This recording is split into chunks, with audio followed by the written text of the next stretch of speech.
여러분 안녕하세요. 고난주간 수요일 아침에 여러분들을 또 뵙게 되었습니다. 오늘도 주께서 주실 은혜를 기대하며 강의를 시작하려고 합니다. 고난주간 주님의 십자가를 깊이 묵상하는 가운데 또 교회를 사랑하는 마음도 회복하는 그런 시간이 되었으면 좋겠습니다. 231강인데요. 망원경으로 보는 에베소서 세 번째 시간입니다. 오늘 제목은요, 이 땅에서 삶을 사는 교회입니다. 누차 말씀을 드렸거니와 에베소서는 바로 교회론 서신입니다. 어제에 이어서 오늘 내일까지 우리가 살펴볼 것은 교회란 어떤 기관인가, 교회 정체성에 대해서 우리가 공부를 하고 있습니다. 특별히 어제 생각해봤던 교회는 하늘로부터 부름을 받은 공동체가 교회라는 것을 살펴보았죠. 오늘은 이 땅에서의 삶을 사는 교회, 그 가운데 첫 번째 시간입니다. 자, 에베소서 펼쳐보기 본론에 들어가서 에베소서에서 배우는 교회 정체성, 그 가운데 두 번째 시간이 되겠습니다. 어제 생각했던 교회 정체성은 하늘의 부르심을 받은 교회였어요. 신령한 복을 받은 사람들, 하나님의 은혜로 말미암아 구원의 선물을 받은 사람들, 그래서 하나님의 가족 공동체의 일원이 되어져서 하나님의 집안에 들어온 사람들, 바로 그 사람들이 교회라고 그랬습니다. 자, 오늘은 특별히 이 땅에서의 삶을 살아가는 공동체로서의 교회에 대해서 살펴보려고 합니다. 교회의 정체성과 관련해서 여섯 번째 주제인데요. 교회는 연결되고 결합되어 하나로 세워지고 자라가야 할 공동체라는 것을 같이 생각해 보겠습니다. 자, 여기서 중요한 단어가 많이 나오죠. 교회는 연결되어야 된다는 겁니다. 우리 머리와 몸이 연결되어 있죠. 또 몸에 있는 여러 지체들이 다 연결되어 있지 않습니까? 그리고 결합이 돼서 서로 도움을 주고받지 않습니까? 그래서 하나가 되어져서 계속 우리 몸이 성장하는 것처럼 교회도 계속 성장해 가야 될 공동체라는 것을 말씀하고 있는 겁니다. 에베소서 4장에 나와 있습니다. 그리스도는 교회의 머리가 되십니다. 교회는 그리스도의 몸이 되지요. 1장에도 그런 말씀이 나옵니다만 4장에도 역시 그것을 강조하고 있습니다. 주님과 우리는 뗄려야 뗄 수 없는 그런 관계예요. 여러분, 머리에서 몸이 만약에 떨어져 나간다고 한다면 그 몸은 죽은 몸 아니겠습니까? 마찬가지로 그리스도 안에 들어온 공동체, 엔 그리스도라 그랬지요. 35번이나 등장하는 그리스도 안에서라고 하는 말이 에베소서에 많이 등장합니다만 교회는 그리스도 안에 들어온 공동체예요. 그런데 그리스도로부터 바깥으로 떨어져 나간다면 더 이상 교회는 교회다울 수가 없는 겁니다. 죽은 교회가 되고 마는 거지요. 자, 주님께 꼭 붙어 있어야 됩니다. 포도나무 가지가 포도나무 둥치를 떠나서는 아무것도 할 수 없는 것처럼 우리가 주님을 떠나서는 아무것도 할 수 없어요. 교회는 주님께 꼭 붙어 있어야 됩니다. 주님께서는 우리를 지극히 아끼시고 사랑하시죠. 여러분, 우리 몸을 얼마나 아낍니까? 마찬가지로 주님은 몸된 교회를 너무너무 아끼고 사랑하신다는 것을 기억을 해야 되겠습니다. 자, 그가 주님을 얘기하는 것입니다. 그리스도께서 어떤 사람은 사도로, 어떤 사람은 선지자로, 어떤 사람은 복음 전하는 자로, 어떤 사람은 목사와 교사로 삼으셨으니, 자, 이는 성도를 온전하게 하며 봉사의 일을 하게 하며 그리스도의 몸을 세우려 하심이라. 그래요. 교회의 여러 직분자들, 일꾼을 세우신 목적에 대해서 상세하게 말씀하고 있습니다. 자, 그렇다면 교회 직분자들이 세워지는 이유가 무엇이겠습니까? 어떤 목적으로 세워질까요? 첫 번째는 성도를 온전하게 하기 위해서 세운다는 거예요. 새로 믿게 된 초신자들, 아직까지 믿음이 약하잖아요. 그들을 갖다 믿음으로 온전히 세우려고 한다면 교회 직분자들이 그들을 갖다가 배려하고 그들을 영적으로 케어하고 그들을 믿음으로 이끌어줄 수 있어야 됩니다. 자, 그리고 교회 안에 여러 가지 봉사일들이 많잖아요. 이 봉사일을 감당하게 하기 위해서 우리 하나님께서 교회 직분자들, 그 일꾼을 세우신다는 겁니다.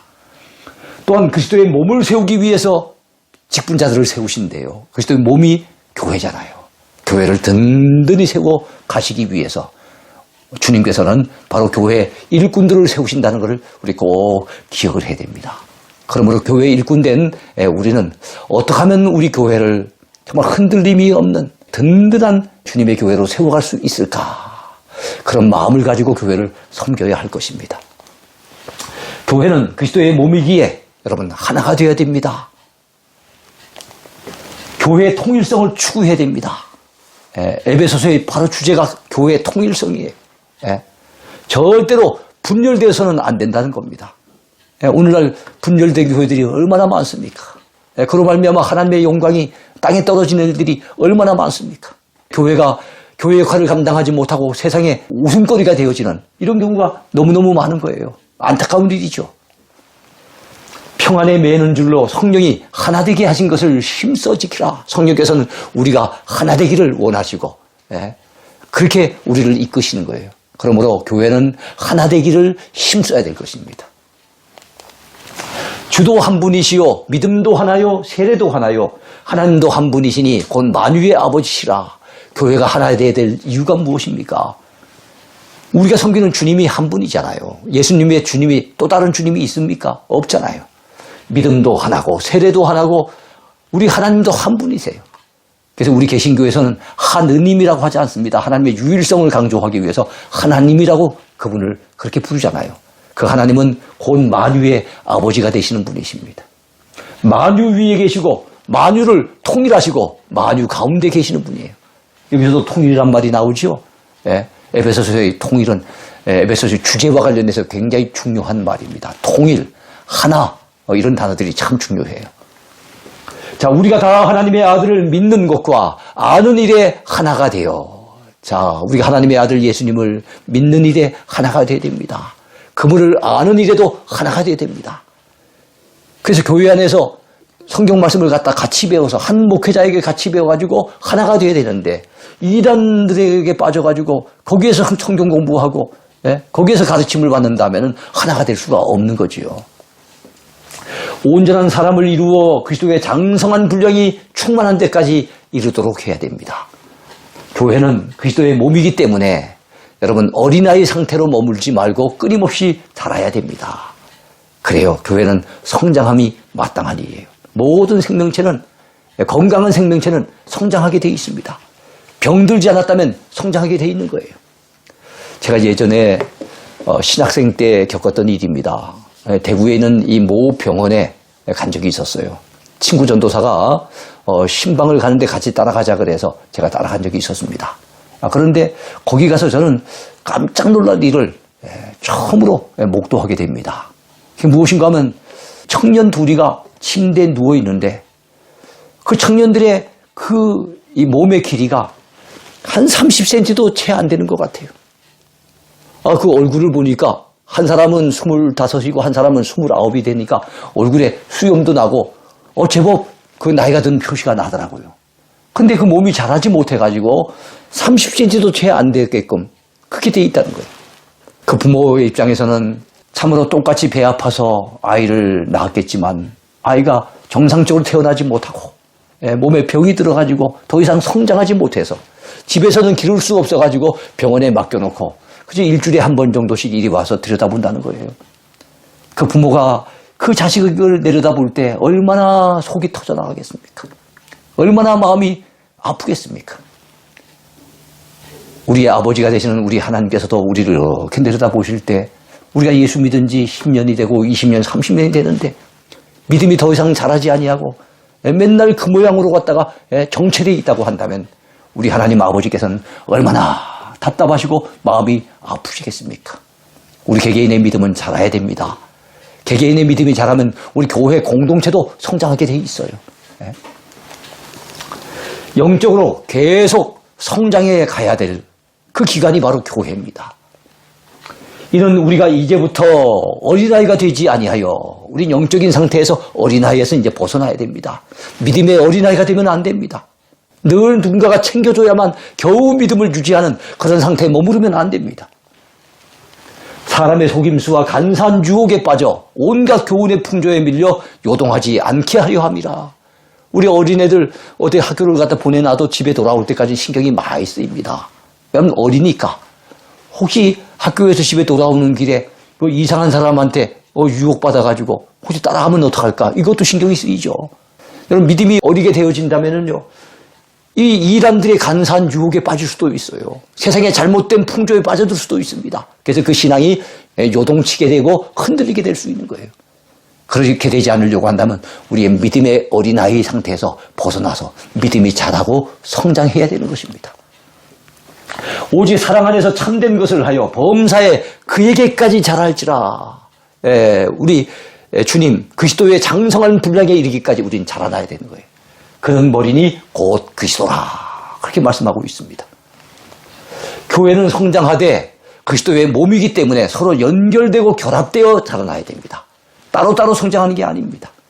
물론 개개인의 신앙이 성장하지만 여러분 그것이 바로 교회 안에서 서로 연결되고 서로 선한 영향력을 주고받으면서 더불어 함께 교회가 성장해 가야 되는 거예요. 왜요? 교회는 머리 대신 주님의 몸이잖아요. 우리 몸에 있는 지체들은 다 붙어 있잖아요. 연결이 돼 있잖아요. 결합이 돼 있잖아요. 마찬가지로 교회도 서로 연결되고 결합이 돼서 함께 더불어 신앙이 성장하고 교회가 성장해 가야 되는 겁니다. 그러기 위해서 성도들끼리 서로 교제하는 것은 참 필요합니다.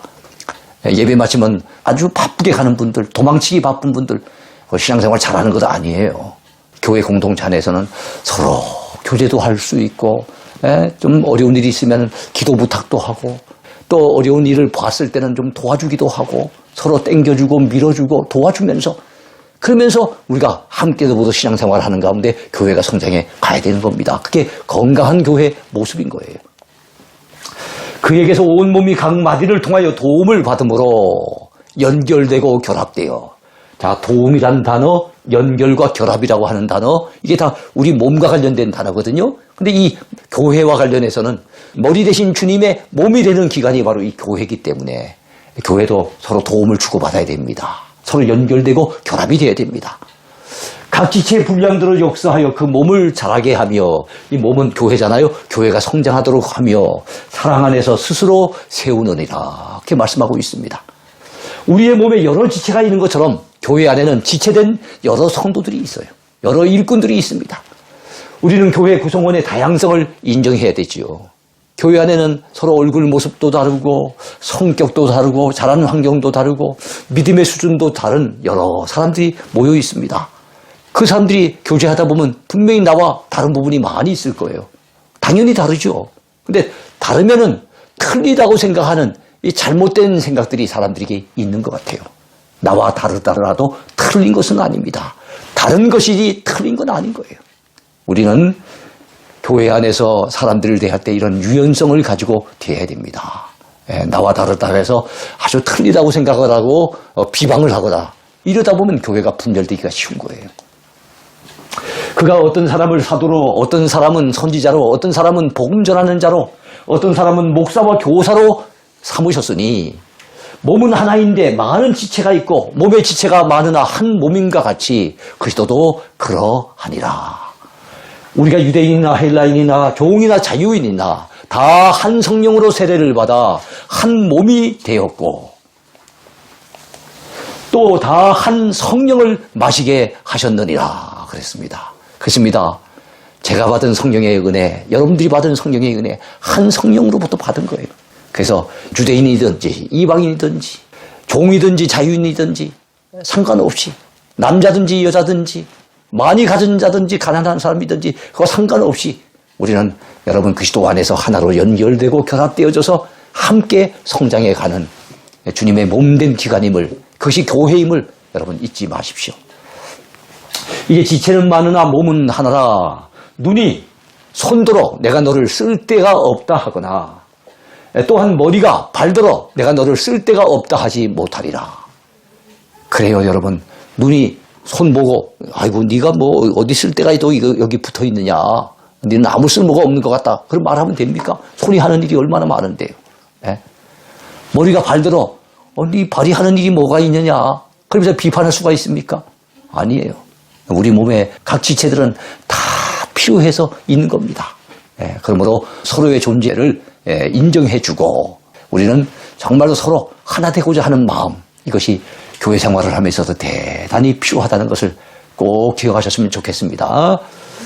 자, 몸 가운데서 분쟁이 없고 오직 여러 지체가 서로 같이 돌보게 하셨느니라. 만일 한 지체가 고통을 받으면 모든 지체가 함께 고통을 받고 한 지체가 영광을 얻으면 모든 지체가 함께 즐거워하느니라. 너희는 그리스도의 몸이요 지체의 각 부분이라. 여러분 우리 몸이 분쟁하는 거 보셨습니까? 오른손과 왼손이 서로 막 치고받고 하면서 싸우는 거 보셨습니까?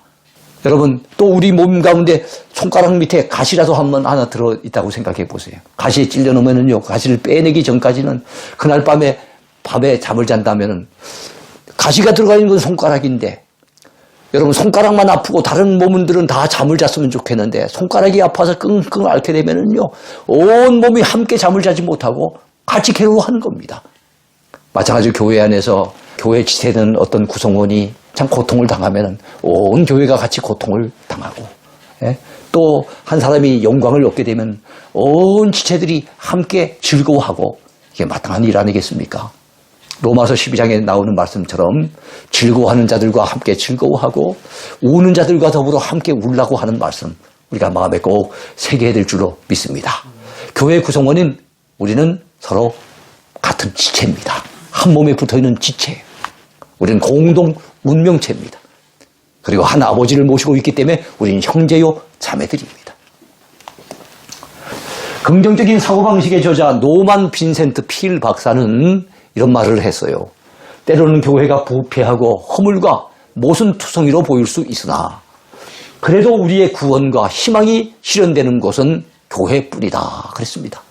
정말 공감하지요. 교회가 때로는 부족한 부분이 많습니다. 교회가 때로는 병들어 있기도 하고요. 힘들어서 신음하기도 합니다.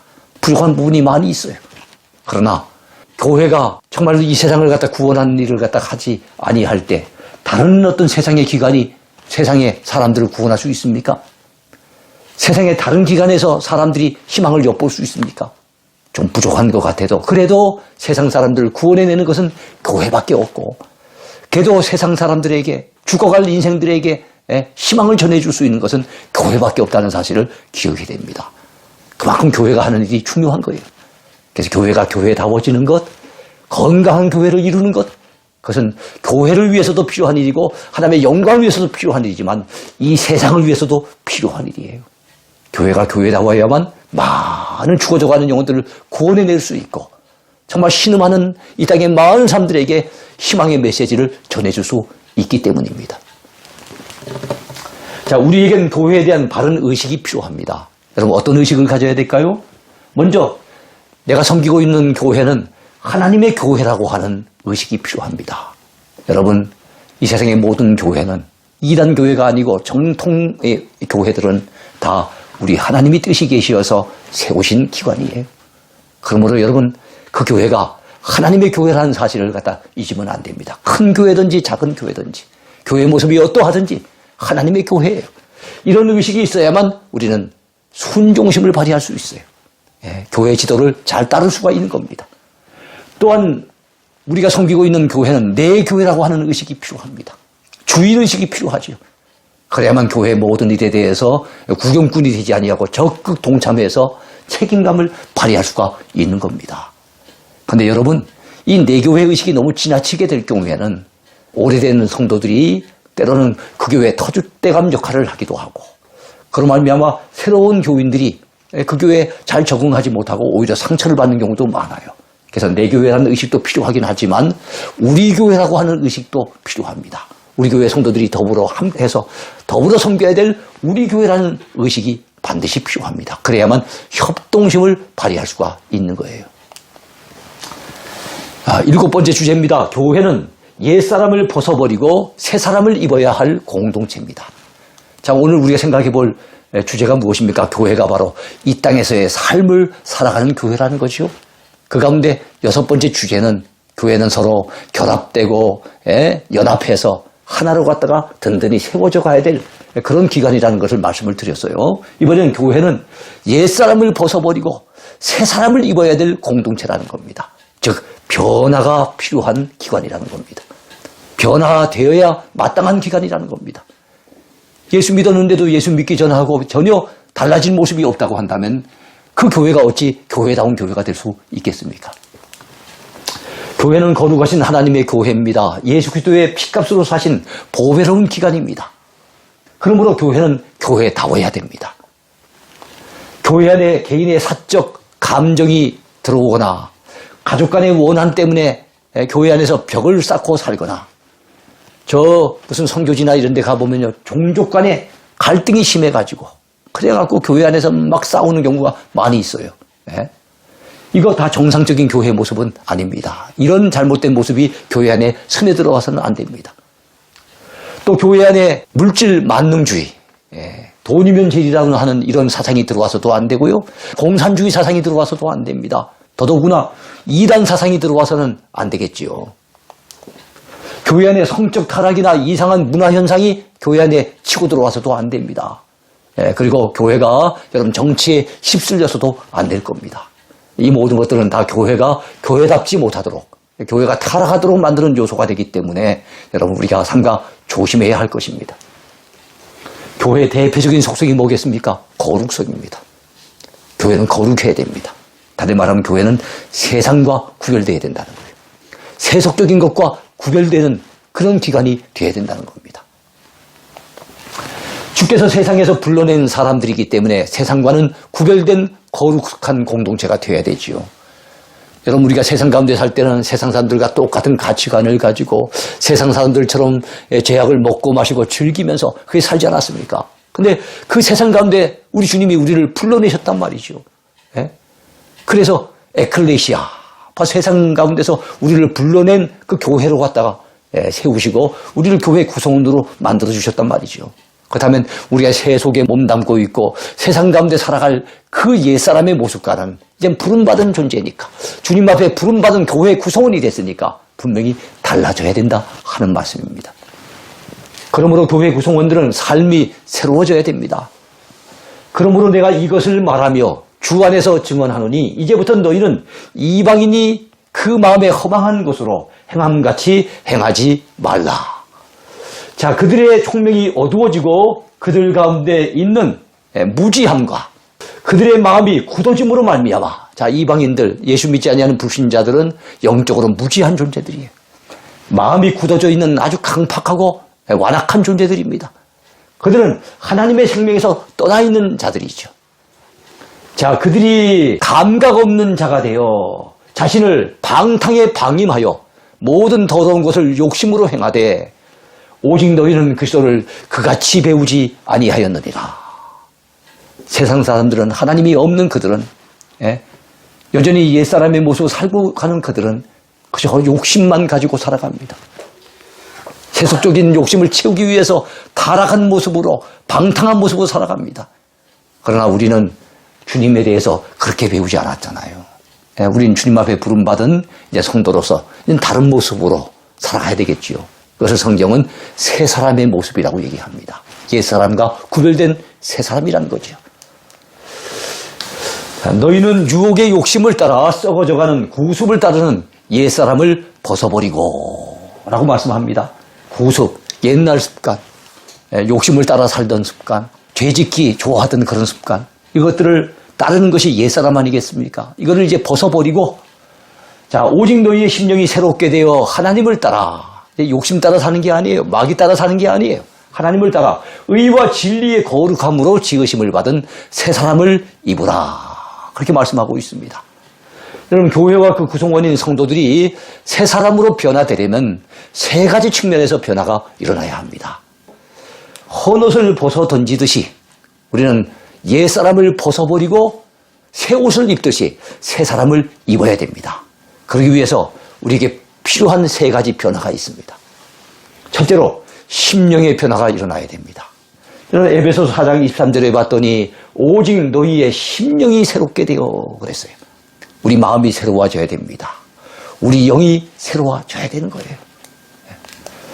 자, 둘째로 마음의 변화가 나타나야 됩니다. 여러분, 심령이 새로워지면 그의 언어도 달라집니다. 그런즉 거짓을 버리고, 옛날에 거짓말하기 좋아했지만 거짓을 버리고 각각 그 이웃과 더불어 참된 것을 말하라. 이는 우리가 서로 지체가 됩니다. 우리 믿음의 형제들끼리는 지체가 되잖아요. 절대로 그들에게 거짓을 말하면 안 됩니다. 물론 더러운 말은 너희 입 밖에도 내지 말고, 우리가 거짓말을 해서 안 되는 것처럼 더러운 말, 그런 말을 해서도 안 됩니다. 오직 덕을 세우는데 소용되는 대로 선한 말을 하여 듣는 자들에게 은혜를 끼치게 하라. 여러분, 우리가 말을 함에 있어서 이게 옳고 그름을 자꾸만 얘기하게 된다면 싸울 일이 자꾸만 생겨나요. 그래서 여러분, 이 말이 옳으냐 그르냐를 따지기 전에 이 말이 덕이 되느냐 되지 못하느냐, 이것을 우리는 살펴야 됩니다. 그래서 덕을 세우기 위해서 선한 말을 하고 듣는 사람의 귀에 정말로 은혜가 되는 그런 말을 쓸 수 있어야 됩니다. 셋째로는 삶의 변화입니다. 분을 내어도 죄를 짓지 말며 해가 지도록 분을 품지 말고 마귀에게 틈을 주지 말라. 여러분, 살다 보면 분이 일어날 때가 있어요. 그러나 해가 지기 전엔 가라앉혀야 됩니다. 만약에 해가 지나도록 분을 품고 이것을 일주일이고 한 달이고 가지고 있다고 한다면 마귀가 틈을 탑니다. 한 개인에게도 틈을 타지만 그 한 개인을 통해 가지고 교회 안에서 누군가 때문에 감정이 상하게 되면 교회 안에서 또 문제가 일어나고 시험이 드는 경우가 생겨난다는 거예요. 너희는 모든 악독과 노함과 분냄과 떠드는 것과 비방하는 것을 모든 악의와 함께 버리고 서로 친절하게 하며 불쌍히 여기며 서로 용서하기를 하나님이 그리스도 안에서 너희를 용서하심과 같이 하라. 그래요, 고난 주간을 맞았습니다만 주님이 십자가 지신 주간 아니겠습니까?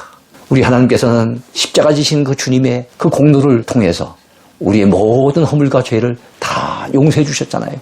우린 용서받은 자로서, 엄청난 용서를 경험한 사람으로서 우리 주변에 내게 잘못한 사람의 작은 죄 정도는 우리가 용서해 줄 줄 아는 그런 아량이 필요하지 않겠습니까?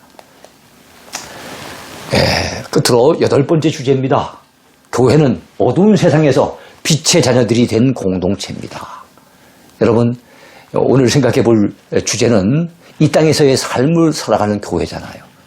이 땅에서 삶을 살아감에 있어서 우리 교회는 바로 빛의 자녀들처럼 빛의 열매를 맺으면서 어두운 세상을 비춰주는 그런 역할을 감당하며 살아가야 한다는 것입니다. 에베소서 5장에 그런 주제가 나와 있어요. 우리의 전에는 어둠이더니 이제는 주 안에서 빛이 되었습니다. 사탄을 따르는 자들을 보통 어둠의 자식들이라고 얘기를 하죠. 예수 그리스도를 따르는 자들을 빛의 자녀라고 얘기를 합니다. 너희가 전에는, 즉 예수 믿기 전에는 어둠이더니 이제는 주 안에서 빛이라. 빛의 자녀들처럼 행하라. 에베소서 5장 8절에 그렇게 말씀하고 있습니다. 예수님께서는 친히 자신을 세상의 빛이라고 말씀하신 바가 있습니다. 요한복음 8장이죠. 우리를 향해서 또한 너희는 세상의 빛이라 이렇게 선언하신 바가 있어요. 마태복음 5장에 나온 말씀이에요. 예수님은 발광체로서의 빛일 겁니다. 예수님은 빛 그 자체가 되시기 때문에 스스로 이 어두운 세상을 갖다 비칠 수 있어요. 그러나 우리는 그 빛 자체가 되는 존재는 아니에요. 다만 예수님을 믿다 보니, 예수님에게 은혜를 받다 보니 예수님의 그 귀한 생명의 빛을 우리가 받게 되고, 자, 우리에게 비춰진 그 빛을 세상 가운데 반사해 줄 수 있는 반사체로서의 빛이라고 그렇게 얘기할 수가 있을 것입니다. 예수께서 또 말씀하여 이르시되 나는 세상의 빛이니 나를 따르는 자는 어둠에 다니지 아니하고 생명의 빛을 얻으리라. 그렇게 말씀했습니다. 마태복음 5장에서는요, 너희는 세상의 빛이라 산 위에 있는 동네가 숨겨지지 못할 것이요. 그렇게 또한 말씀을 하셨습니다. 여러분, 우리가 빛의 자녀들처럼 행하면 빛의 열매를 맺을 수가 있어요. 그래요. 우리는 어둠의 자식들이 아니잖아요. 빛의 자녀이기 때문에 빛의 자녀들처럼 그렇게 살아가야 됩니다. 그러다 보면은 자연스럽게 빛의 열매를 맺을 수 있어요. 갈라디아서 5장에 보면 성령의 9가지 열매가 등장합니다. 근데 에베소서 5장에는요, 빛의 열매가 등장하는데 빛의 열매는 3가지로 소개가 됩니다. 모든 착함과 의로움과 진실함. 그것이 바로 빛의 열매입니다. 빛의 열매는 모든 착함과 의로움과 진실함에 있느니라. 에베소서 5장 9절에서 그렇게 말씀하고 있어요. 여러분, 착하게 살고 계십니까?